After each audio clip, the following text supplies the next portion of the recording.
Hey lovelies, so today I want to talk to you guys about a nose piercing. So you want to get a nose piercing, huh? So here are a few things that you need to know before you get a nose ring and after you get a nose ring. First off, you should do some research on the tattoo parlor you want to go to get your piercing done.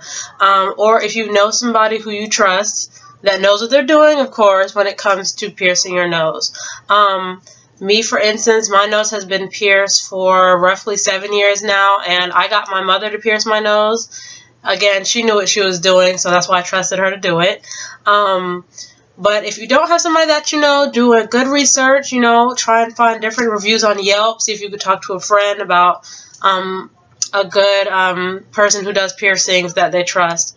And once you found someone that you trust to do it, the main thing you can just do at that point is relax. Don't squinch up. Just it's some people say it's a little bit of a pinch, some people say it's a pain, some people don't feel anything at all, but we all have that one tear that comes down. Something about when you get your nose pierced, it's just whichever side, you just have that one tear that comes down. But yeah, just expect to feel something, but just relax. If anything, just relax. At the end of it, your piercer is going to give you a few guidelines to go by as far as like cleaning your piercing and the aftercare, of course. Some piercers use a needle and some piercers use a gun. I didn't use any of those. I used it was like a disposable clamp, plastic clamp.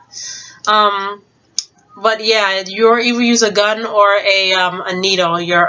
So everything will be sanitized. Make sure that everything is sanitized before you even step into that place. Aftercare would definitely be a cotton swab and some alcohol, and just go in and be very, very gentle, just to clean the area a little bit. Some people use a solution that you would get from Spencer's. It's like in a little blue bottle, and I think it's like a spraying solution for piercings in general, for a new piercing to heal it.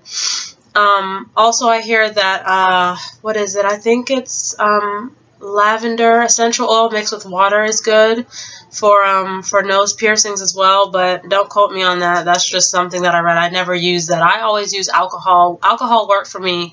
And healing time, I would give it about 3 months, maybe less. It depends on what kind of body that you have. Some people will reject getting a piercing in their nose. That didn't happen to me, but I know one of my sisters that did happen to. Her body completely rejected it, and basically got like pushed out. Or sometimes if your piercer gives you a gauge that is just entirely too small, sometimes it'll sink in your nose, and that's not good either. So don't opt for a very, very small gauge trying to avoid pain, because you're gonna have some more pain now when it's sinking into your face. I would wait until it heals to change my nose ring. Some piercers gives you a stud or a hoop. I guess it would be your choice. I had a stud, and I think I waited at least a good 2 or 3 months before I even decided to change it. I just was really focused on cleaning it and healing it at that point. I really wasn't focused on like the style of switching it out and changing it. But it's definitely something that I would say go ahead and just do it, because it definitely brings a sense to your face that not having a nose ring would not bring. It's just a very, very awesome thing. I love my nose ring. I couldn't really imagine what I would look like without having it. I'm so glad that I have one. It's been 7 years now, so I just couldn't imagine my face without having my nose ring. But I hope you enjoyed my tips, and like, subscribe, and share. Make sure you check out my other videos, and as always, stay unique.